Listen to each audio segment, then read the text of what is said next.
Givers don't get hurt by people, they get hurt by the patterns they ignore.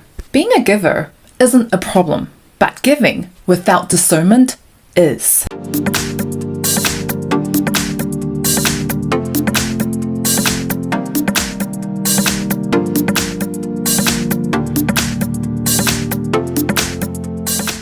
If you're always the one giving, this might hurt a little. Hello, my dear givers. This message is for you. You do not have to give to be worthy. You do not have to give to earn love. You do not have to give to prove your value so people won't leave.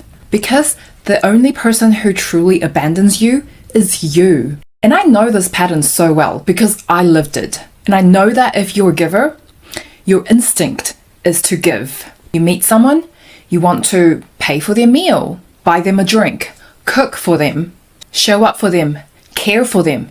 You give, give, and give. But don't get me wrong, giving is beautiful. But giving without discernment is dangerous because it doesn't just attract love. It attracts people who are looking to take. So, how do you know if you're a giver? You're a giver if you give even when it's not reciprocated, you feel guilty when you don't give, you overextend your time, money, or energy, you prioritize other people's needs over your own, you keep giving, hoping that they will finally value you. And underneath all of that, there's often a quiet fear. If I don't give, they will leave. But that is not true. That belief is conditioning. And this is where discernment comes in. Because not everyone who is nice is kind. Not everyone who is polite is a giver. Some people just know how to appear safe, but they could still be a taker. So when it comes to discernment, let's understand what are the red flags of a taker.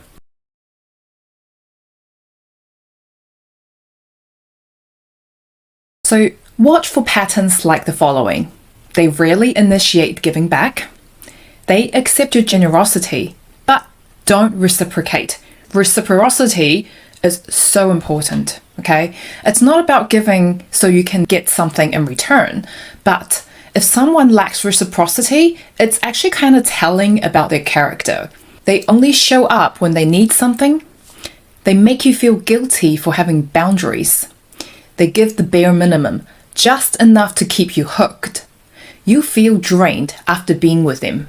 If you're a giver, you don't get hurt from just one moment. You get hurt by ignoring this pattern, the repeat pattern that they keep showing you who they are. Again, this list. They rarely initiate giving back. They accept your generosity, but don't reciprocate. They only show up when they need something. They make you feel guilty for having boundaries. They give the bare minimum, just enough to keep you hooked. You feel drained after being with them. So what does healthy giving looks like? You give, but with awareness. You observe. Do they match my effort? Do they value what I give?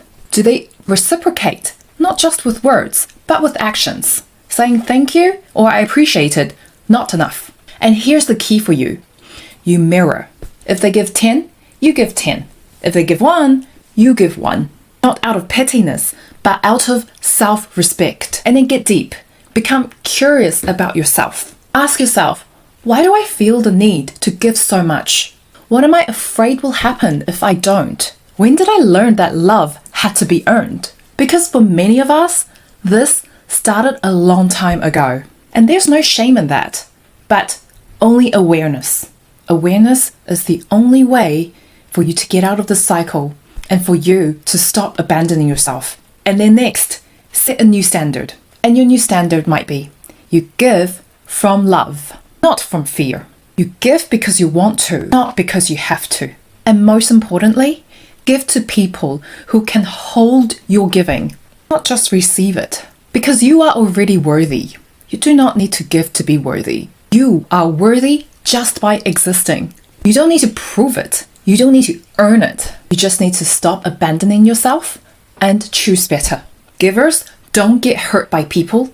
They get hurt by the patterns they ignore. Being a giver isn't a problem, but giving without discernment is.